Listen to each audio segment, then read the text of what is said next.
Perkenalkan, nama gue Ariel. Gue adalah NPC Indo yang sedang bekerja di Jepang. Ini cerita gue. Makan es krim di Jepang sampai sakit tenggorokan atau batuk-batuk.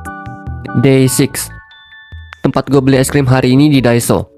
Harganya 108 yen atau sekitar 12.000 rupiah. Nama es krimnya Ita Choco Ice, yang artinya es krim coklat batang. BTW, hari ini gue ada pengumuman yang lebih penting dari es krimnya, yaitu gue pengen berterima kasih atas 1000 subs di channel ini.